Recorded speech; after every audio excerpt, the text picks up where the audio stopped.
আসসালামু আলাইকুম everyone, welcome back to my channel Sanu cooking. আশা করছি আপনারা সকলেই খুব ভালো আছেন, আমিও খুব ভালো আছি। আজকে আমি কাতলা মাছের দুর্দান্ত স্বাদের একটা রেসিপি নিয়ে হাজির হয়ে গেছি। আশা করছি খুব ভালো লাগবে। সবার প্রথমে আমি কিছু কাতলা মাছ নিয়ে নিচ্ছি। এখানে পেটি আর চাকা সহ মাছ নিয়েছি আমি। তাই সবার প্রথমে মাছটা আমি ম্যারিনেশন করে নেব। তাই এখানে দিয়ে দিলাম অল্প করে একটু লেবুর রস, আর এখানে দিয়ে দিচ্ছি লবণ আর হলুদ। এবার মাছের মধ্যে খুব ভালো করে মশলাটা আমি মাখিয়ে নেব। কাতলা মাছের একটা হালকা স্মেল থাকে বলে অনেকে কিন্তু কাতলা মাছ খেতে চায় না, কিন্তু আমার মতো করে একবার রান্না করে দেখবেন, আশা করছি খুব ভালো লাগবে। বাড়ি ছোট থেকে বড় সকলেই খুব পছন্দ করবে। এবার মাছটা নুন হলুদ মাখানো হয়ে গেছে। এবার আমি একটা মশলা রেডি করে নেব। তাই এখানে দেখুন 1 মুঠোর মতো আমি এখানে দিয়ে দিলাম কালো জিরে, আর এখানে ঝালের জন্য দিয়ে দিচ্ছি আমি পরিমাণ মতো কাঁচা লঙ্কা। এখানে 4-5টা কাঁচা লঙ্কা দিয়েছি, আর দিয়ে দিলাম আমি কিছুটা পরিমাণে ধনেপাতা। এবার অল্প একটু পানি দিয়ে মশলাটা আমি খুব ভালো করে বেটে নেব। আপনারা যদি চান এটা কিন্তু শিলবাটাতে বেটে করতে পারেন, তাহলে কিন্তু এর স্বাদ আরও বেশি হবে। আমি এখানে মিক্সার গ্রাইন্ডারে দিয়েই পিষে নিলাম। এই যে পেষা হয়ে গেছে।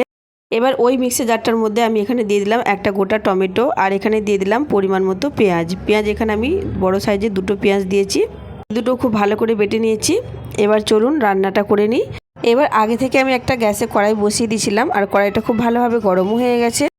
এবার এখানে আমি দিয়ে দিলাম পরিমাণ মতো সরিষার তেল, আর এই রান্নাটা কিন্তু অবশ্যই সরিষার তেলে করার চেষ্টা করবেন, তাহলে এর স্বাদটা আরও বেশি বেড়ে যাবে। এবার মশলা মাখানো মাছগুলো আমি এক এক করে তেলের মধ্যে দিয়ে দিচ্ছি, দিয়ে উল্টে পাল্টে একটু লালচে কালার করে ভেজে নেব। খুব বেশি কিন্তু কড়া করে মাছগুলো ভাজবো না, একটু হালকা লালচে কালার এসে গেলে কিন্তু মাছগুলো আমি ভেজে তুলে নেব। এই রেসিপিটা আমি কিন্তু কাতলা মাছ দিয়ে করছি, আপনারা যদি চান এটা রুই মাছ দিয়েও করতে পারেন, কিংবা অন্য কোনো মাছ দিয়েও এই রেসিপিটা সেম প্রসেসে করতে পারেন। এই যে মাছগুলো দেখুন আমার লাল লাল করে ভাজা হয়ে গেছে। এবার আমি তুলে নিচ্ছি।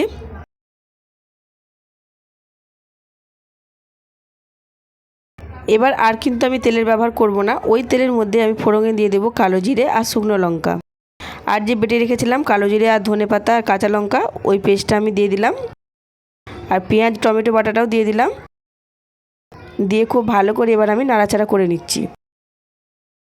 এবার এই মশলাটা ততক্ষণ পর্যন্ত কষাতে হবে যতক্ষণ পর্যন্ত না এই মশলা থেকে তেল ছেড়ে আসে।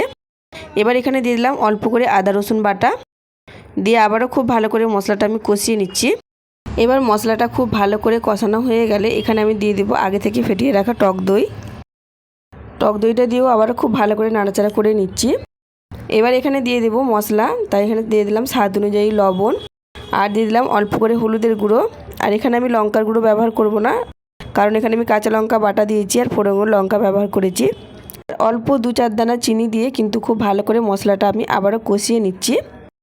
এবার মশলাটা খুব ভালো করে কিন্তু কষানো হয়ে গেলে এখানে আমি দিয়ে দেবো পরিমাণ মতো পানি। যে কোনো রান্নায় মশলা কষানোটাই কিন্তু মেন, যত ভালো করে মশলাটা কষাবেন রান্নার স্বাদটাও কিন্তু ঠিক ততটাই ভালো হবে। এই দেখুন খুব ভালো করে মশলাটা কষানো হয়ে গেছে। এবার আমি এখানে পরিমাণ মতো পানিটা ব্যবহার করব, আর যেহেতু এটা আমি খুব বেশি ঝোল রাখবো না, একটু গামাখা রাখবো, তাই এখানে অল্প করে পানিটা আমি দিলাম। আর এখানে ভেজে রাখা মাছগুলো আমি সব দিয়ে দেবো, দিয়ে ঢাকনা দিয়ে ঢেকে দেবো, দিয়ে কিছুক্ষণ ফুটিয়ে নেব। কিছুক্ষণ পরে ফিরে আসব।